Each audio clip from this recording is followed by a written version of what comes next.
let's get right over to the phones because clearing time out of what we know is an extremely busy schedule is our friend Congressman Adam Kinzinger. Congressman, good morning. Hey, good morning. He said the weather's turning wet. That's when I get home. So, of course, that's the case. Absolutely. Come home, grab a shovel. Yeah, that's right. Should be a perfect time to, you get out of the swamp. You get back here for a nice, crisp, cool, cold, wet, Midwestern weather. Yeah, I feel like I've been, not working out too much lately, so a good snow shovel might get a good jump start to that for the year. Hey, I wanted to ask you about this because, this is a very serious thing. An F-16 from Wisconsin's Air National Guard crashed during a routine training flight. Pilot is missing. That's your unit, is it not? Yeah, it is, and, it's always the worst thing to wake up to, and woke up this morning and found out that was the case. In fact, the plane I fly is attached. That's the unit we're at. So we went up and searched, and the pilot's still missing. Usually not a great sign, but not kind of the end of the story at this point. So I would just encourage and ask everybody listening to keep the airman in your prayers, hope that he is recovered safely, and and that we can just look at a loss of a plane and not a plane and a hero. Right. And when you mentioned missing, you guys have ways of making contact, do you not, when you're detached from the aircraft? Yeah, there is. Anytime you fly, you have basically a survival kit that you have with ELTs, which is a locator beacon, some survival material. There is a beacon that goes off on a plane when it crashes. A high impact can set it off, and from what I understand, it's kind of the north woods there of the Upper Peninsula, so probably pretty dense area. So it's quite possible he is kind of in survival mode at this point. But again, every moment that goes by is usually not a good sign, and so all we can do is hope and pray. And both my RC-26 I fly, and there's another one based out of Iowa that are, doing their best to go up there and search as well. So there's a lot of good people on the mission right now to try to find this pilot, and we just hope they're successful. Absolutely, yeah. Thoughts and prayers with everybody involved in this one, and hopefully this one, like you said, resolves itself in loss of equipment, but not loss of the hero who flies that airplane. Yeah, as a pilot, we're lucky. Back in World War II, a lot of aircrew would be killed every flight. We've gotten so good. The equipment's gotten so good. This is why the investment in the military is so important because, we don't lose pilots often. I have one friend that was killed in Iraq a couple of years ago, and, beyond that, I haven't lost a lot of close friends. And so when it comes home and hits your unit, you're always fearful. But it always is a reminder, too, of, there's a lot of people out there that fight on the ground in these places and know, a dozen friends they've lost. And so it's a reminder always of the heartache and the sacrifice that people make for this country. Yeah, especially highlighting the sacrifice that they make. Hey, looking over, going through the different news sources and cycles that we have available to us here, man, you are everywhere. You are everywhere. I'm looking Politico. I'm looking Hill. I'm looking for Business Insider. I'm looking for all of these. Headline in Politico, we've lost our moral authority. Kinzinger unwilling to back off of Trump. Yeah. Look, I'm glad you're bringing this up. So I haven't sought the spotlight on this by any means, but here's where we're at. The conservative movement, really, when it comes to the issue of voter fraud, I don't think there's any doubt that there's going to be found to be voter fraud. And you look at the fact that basically every election there is, we are from Illinois, we know how this works, and we know that there was a massive implementation. You and I talked a number of months ago when all this vote-by-mail stuff was starting.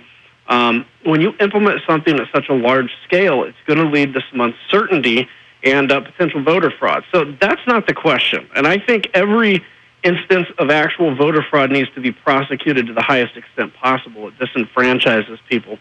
The difference is there are conspiracy theories out there, of which there are so many of them, i.e., the latest theory that the U.S. military attacked the CIA server farm in Germany on election night and proved that the CIA was hacking and changing voter stuff. The fact that, Dominion is owned by, Venezuela and has been throwing election results forever.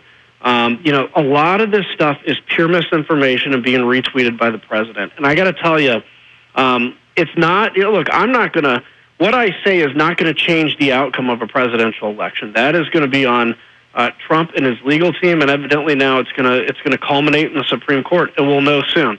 But what I have a problem with is this constant undermining, and the president started doing it even before the election. He kept saying the election was going to be stolen, undermining the ability of one vote to count, your vote counting, undermining the legitimacy of an election. In the long term, we will rue that day because that'll have serious consequences. So I'm not attacking him personally.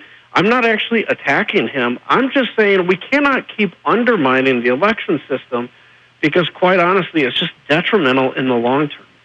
And overall, and I think if you were to run a poll in the field right now and ask Americans about how they feel about our elections and whether they're safe, whether they're accurate, whether they're secure, you're going to get back results you're not going to like. Yeah, that's true. And I think it's a combination of things. So it's a combination of a ton of, again, this kind of vast implementation of mail-in voting. And a lot of people, don't understand how each state certifies that. And I think states do it differently. It's a real concern. The other thing is just when you have a constant undermining of it, eventually when you hear people in authority say it's all fake, they're going to start to believe it. I do believe when DHS said that, this was the safest from foreign interference and hacking of our systems. I believe that it was safe. But where there is concern, we should obviously pursue and look at. But to consistently undermine, the governor of Arizona, for instance, Doug Ducey, I know him pretty well. His job is to certify an election. He certified an election, and one of the biggest Trump supporters is now one of Trump's biggest targets. I just don't understand it. And, look, I understand the passion of this. I understand people wanting Trump to win. I voted for Donald Trump. That's not the debate now. The debate now cannot be who would be a better president.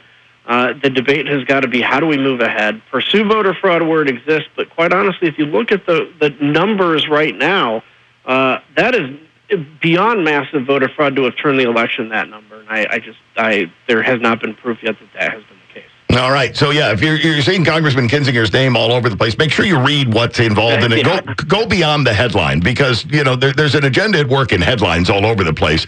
And a lot of times the story doesn't necessarily match up with some of the headlines that you're seeing. It's funny because that is a trend if you ever look at Twitter, which I try not to do much, but people will see a headline and have an opinion and they haven't read the story. That's okay. It's America. But, definitely look at the headline. And if, by the way, you hear a claim that seems pretty outrageous, look that claim up and do some fact checking because a lot of the stuff that's out there, quite honestly, on both sides of this aisle of this battle, is just fake. It's just not true. Tell me where we stand on the defense authorization bill. This is another thing that I believe you and the president and others are at odds on. Yeah. So yesterday it passed the House 333 votes out of 430.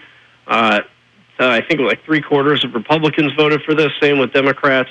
This has been in the works for 6 months. It's something we do every year. This is the thing that authorizes. So Congress does two things. It authorizes programs and then pays for them. So when you hear about government shutdowns, that's the pay-for stuff. But this is the bill that authorizes the Department of Defense. This includes things like the pay raise for the troops, flight pay, which I get, for instance, when I'm on military duty since I'm a pilot. Special pay is authorized. And it's got all kinds of, a purchase of 20 additional F-35, submarines, all this good stuff in there, including expanding our naval fleet. And the president has threatened to veto it because of Section 230, which is a protection basically to prevent social media from being sued for freedom of speech. The bottom line is I think Section 30 needs to be addressed. I mean, I have a real issue with where we're at on social media, both in terms of where they censor and the fact that we're approaching the level of, yelling fire in a theater with some of these things. Right. But the NDAA is not the place. I mean, I don't even think it's germane to the bill. I was wondering why it's even part of the bill. I think somebody got in the president's ear and convinced him that, this is an opportunity to make this an issue. So the president is, if he vetoes this, there are, I think, sufficient votes to override it. I just hope that the vote was big enough that he doesn't do this. Like, there's going to be some things in this bill I don't like. That's every bill, right? I mean, You're not going to find a perfect bill, and this is the case. And this is something for the military we have to get done. We cannot sit here and say we're losing our qualitative edge to China in the military and then not do things like the NDAA, because that's where we're authorizing the Pentagon to do kind of next-generation stuff. All right. And I know you're pressed for time. Before I let you go, I have to ask you about the LaSalle Veterans Home. Oh, man. Look, this is a tragic situation. Over 30 veterans are dead. What we know, first outbreak, November 1, we know that the state of Illinois was not responsive and on-site. Let me just say it's on-site until November 12th. The local health department, infectious disease expert, had COVID, and so the state should have sent an infectious disease expert and didn't until the 12th. This is the same governor, by the way, that ran against Rauner for a 3-day delay in the Legionnaires outbreak at Quincy. It was a 12-day here. So we need answers to this. Firing of an administrator, that's fine. We need answers more than an IG report, and the governor needs to for his veteran home needs to be accountable to that, but it's a tragic situation. Yeah, it really is. It's terrible there. Congressman, as always, I appreciate the carve out of time and what we know is a very, very busy schedule. I appreciate you being straightforward and all the stuff about, how all of a sudden headline popular you have become. Well, I appreciate you bringing it up because I think it's important to have a conversation that's more than, a 3-second tweet on this stuff. So thank you. Yeah, absolutely. Have a great day. Have a wonderful Christmas. We'll look forward to getting together again in the new year. You too, my man. Merry Christmas.